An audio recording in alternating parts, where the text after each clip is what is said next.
अभी वाला क्वेश्चन देखते हैं। यहाँ पे देखिए synchronous three phase synchronous motor है, एसी मेंस में कनेक्टेड है। तो पहले ये क्या हो रहा है कि ये फुल लोड में काम कर रहा है, ठीक है। तो फुल लोड का यूनिटी पावर फैक्टर यहाँ पे बनेगा, ठीक है। Full load at unity power factor if the shaft load is reduced by half. तो अभी अगर ये शाफ्ट लोड यहाँ पे आ जाएगा, ठीक है, तो इसका with the field current health constant, तो फील्ड करंट अगर यहीं पर है, ठीक है, तो पावर फैक्टर क्या होगा, पावर फैक्टर जो रहेगा वो लीडिंग पावर फैक्टर हो जाएगा। इसको सॉल्व करने का दूसरा अप्रोच ये फार्मूला से है, ठीक है। तो यहाँ पे क्या है कि शाफ्ट फ्लोट को रिड्यूस कर रहे हैं, तो डेल्टा जो है वो क्या बोलते हैं वो आ जाएगा। So delta will increase. So इससे क्या होगा कि जो कॉस्ट डेल्टा है वो कम हो जाएगा। तो यहाँ पे एक्चुअली गड़बड़ हो गई ये कि पावर एक्चुअली कम हो जाएगा, ठीक है।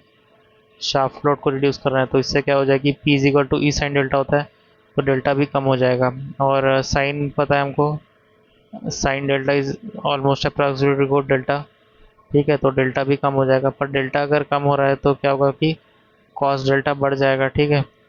तो कॉस डेल्टा अगर हमारे पास यहाँ पे मोटर के केस में कॉस डेल्टा बढ़ता है वीटी से, तो ये क्या होता है, लीडिंग केस होता है, क्यू यहाँ पे नेगेटिव हो जाता है। उसके बाद एक क्वेश्चन दिया कि पोटियर ट्रायंगल है, obtaining voltage regulation determined the armature. तो ये ऐसा ट्रायंगल बनता है यहाँ पे, इसका जो एक्सेसिस होता है यहाँ पे फील्ड करंट होता है proportional to armature reaction, M M F is equal to N I से रहता है ये, ठीक है।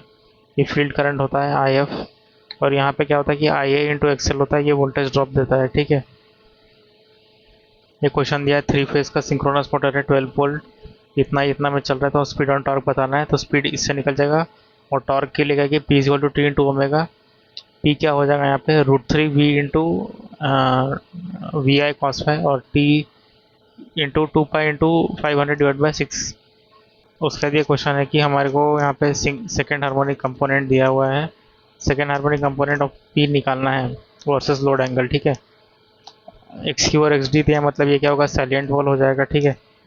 तो ये पार्ट जो रहता है ये पी का रहता है 3 E/VT/XD/sin डेल्टा, हमको ये वाला पार्ट बताना है, ठीक है। तो 3 × VT/स्क्वायर VT² 1/XQ-1/XD sin 2 डेल्टा, इसको ही सॉल्व करके ये आंसर निकालना है। उसके बाद क्वेश्चन है कि under no load condition the angle between induced voltage and supply voltage is 0। उसके बाद क्वेश्चन दिया कि थ्री फेज सिंक्रोनस मोटर है कनेक्टेड टू इन्फानाइट बस। तो इन्फानाइट बस में है तो P is equal to E into sine delta हो जाएगा, ठीक है। ई जो है एक्साइटेशन है यहाँ पे, ठीक है। एक्साइटेशन अगर हम लोग बढ़ा रहे हैं, ठीक है, तो साइन डेल्टा जो कम हो जाएगा, तो इससे क्या होगा कि डेल्टा भी कम हो जाएगा, ठीक है। तो आंसर एक हो जाएगा डेल्टा विल डिक्रीज। तो एक्साइटेशन अगर हम लोग बढ़ा रहे हैं, ठीक है, तो फाई इंक्रीज हो जाएगा। उसके बाद ये क्वेश्चन देखते हैं, ठीक है। यहाँ पे क्या है कि थ्री फेज सिंक्रोनस मोटर है, वो रनिंग है एट हाफ लोड। यहाँ पे ये हाफ लोड में ऐसे काम कर रहा है, ठीक है, इस एक्साइटेशन पे। अगर उसका लोड हम लोग बढ़ा दे रहे हैं, ठीक है, तो लोड ये वाला हो जाएगा सेकंड वाला, ठीक है। एक्साइटेशन वही है, तो अभी इसके कंपेयर में ये क्या होगा, ये लैगिंग हो गया, तो ये पावर फैक्टर विल भी लैगिंग। दूसरा उसका ये भी एक्सप्लेनेशन हो सकता है, ठीक है। ये मोटर के केस का जो है ये वाला इक्वेशन, ये मोटर के केस वाला है, ठीक है। तो यहाँ पे अगर उसने मतलब लोड बढ़ा दिया, लोड बढ़ा दिया तो मतलब डेल्टा विल इंक्रीज, ठीक है। डेल्टा अगर बढ़ रहा है तो इससे क्या होगा कि कॉस डेल्टा वाला पार्ट जो है वो कम हो जाएगा, ठीक है। तो क्यू जो है वो पॉजिटिव हो जाएगा और वो लैगिंग में चला जाएगा। उसके बाद ये क्वेश्चन दिया है synchronous motor is operated at constant load, ठीक है, while its excitation is adjusted to gain unity power factor, ठीक है। तो यहाँ पे बेसिकली बस वो बोल रहा है कि एक्साइटेशन बढ़ा रहे हैं तो क्या होगा, पावर फैक्टर, एक्साइटेशन बढ़ाने से क्या होता है, लीडिंग हो जाता है। उसके बाद यहाँ पे क्वेश्चन में दिया है कि line voltage and load remain same on three phase synchronous motor, then calculate the line current at power factor 0.5। तो हमको पता है कि I A cos phi constant होता है, ठीक है। तो ये यूज़ करके वो आंसर निकाल दिया है। 200 पे हमको निकालना है, 200 पे अगर यूनिट है तो 0.5 लीडिंग पे क्या होगा। उसके बाद यहाँ क्वेश्चन है कि सिंक्रोनस मशीन है with low SCR, low short circuit ratio. Short circuit ratio अगर कम होगा, ठीक है, तो एक्सेस ज़्यादा हो जाएगा। SCR और एक्सेस में ये रिलेशन होता है, और पावर और एक्सेस में ये रिलेशन होता है, ठीक है। तो ये कम होगा तो एक्सेस ज़्यादा हो जाएगा और पावर कम हो जाएगा, लोअर स्टेबिलिटी लिमिट। तो यहाँ पे क्या है कि 3 फेज सिंक्रोनस मशीन है, वो इन्फानाइट बस से सिंक्रोनाइज्ड है। अगर स्टीम इनपुट बढ़ गया तो क्या होगा कि डेल्टा बढ़ जाएगा, ठीक है। डेल्टा बढ़ेगा तो कॉस डेल्टा कम हो जाएगा, ठीक है। तो V is greater than cos delta, तो क्या होगा कि Q जो है वो पॉजिटिव हो जाएगा, ठीक है। और Q अगर यहाँ पे पॉजिटिव है, ठीक है, तो वो क्या होता है यहाँ पे अल्टरनेटर के केस में। तो ये अल्टरनेटर है एक्चुअली, तो अल्टरनेटर का इक्वेशन ऐसा होता है, ठीक है। तो यहाँ पर क्या बोलते हैं, V is greater than E cos delta है, ठीक है। तो जनरेटर के केस में एक्चुअली ये यहाँ पे ऐसे रिलेशन हो जाएगा, ठीक है। तो यहाँ पे क्या है कि स्टीम इनपुट इंक्रीज हो गया तो मैकेनिकल पावर इंक्रीज, तो लोड एंगल इंक्रीज हो जाएगा, ठीक है। तो यहाँ पे क्या होगा कि पावर भी बढ़ जाएगा, ठीक है। अब क्यू पे इफेक्ट देखते हैं। तो अल्टरनेटर में ये फॉर्मूला था, ई वाला पार्ट पहले आ जाता है, ठीक है, एक्साइटेशन वाला पार्ट। तो डेल्टा यहाँ पे इंक्रीज हो गया है, ठीक है। तो कॉस डेल्टा जो होगा वो डिक्रीज हो जाएगा यहाँ पे। तो ये जो है ये कम हो जाएगा इसका वैल्यू।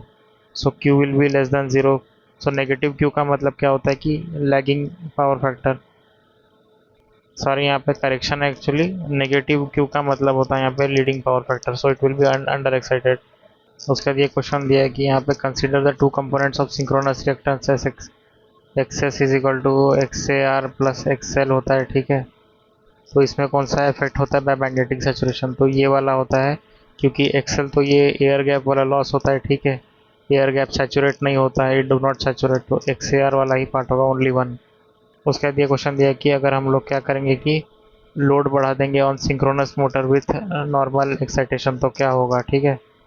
तो यहाँ पे अल्टरनेटर पे अगर हम लोग सॉरी मोटर पे हम लोग क्या कर रहे हैं कि लोड बढ़ा दे रहे हैं।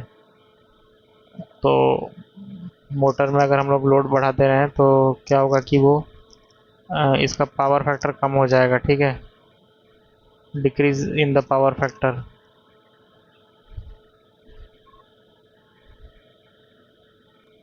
तो मोटर के केस में था, तो और क्या होगा कि आई जो है वो बढ़ जाएगा। तो यहाँ पे increase in I but decrease in power factor. तो ऐसे भी क्या होता है कि आई ए कॉस फाई तो कांस्टेंट होता है, ठीक है। तो एक अगर बढ़ रहा है तो दूसरा कम होगा। सिंक्रोनस मोटर में maximum value of torque angle क्या है, तो ये 90 डिग्री भी हो सकता है इसका आंसर। उसके फिर पावर फैक्टर ऑफ ये बताना है, अगर ये वाला इम्पीडेंस का लोड कनेक्टेड है 8+6 से, power factor equal to R by Z करके भी हम निकाल सकते हैं।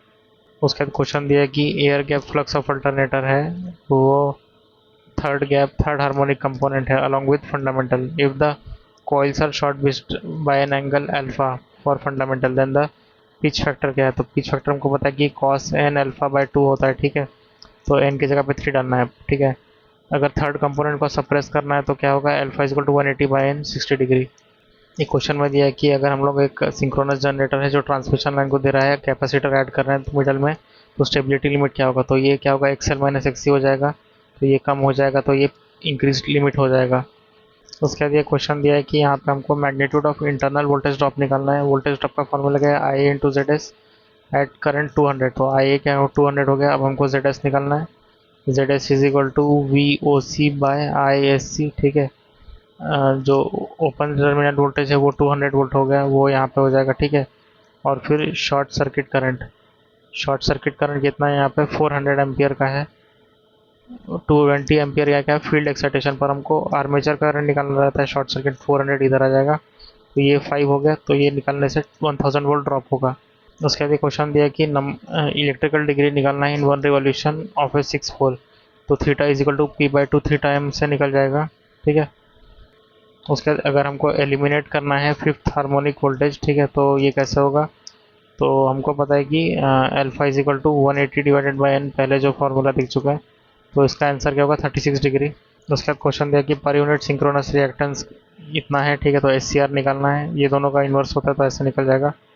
ये क्वेश्चन दिया है कि यहाँ पे 20 kVA 50 hertz single phase alternator है, फील्ड करंट इतना है, शॉर्ट सर्किट करंट प्रोड्यूस है 200 एम्पियर का, ठीक है, और EMF of 400 volt during open circuit. तो ZS कैसे निकलेगा, VOC बाय IC, तो 400 डिवाइड बाय 200, ये 2 ओम इसका ZS हो जाएगा, ठीक है। तो अभी हमको क्या निकालना है कि वैल्यू ऑफ सिंक्रोनस एक्सेस निकालना है। तो ये Z is equal to RA plus J X S से निकल जाएगा।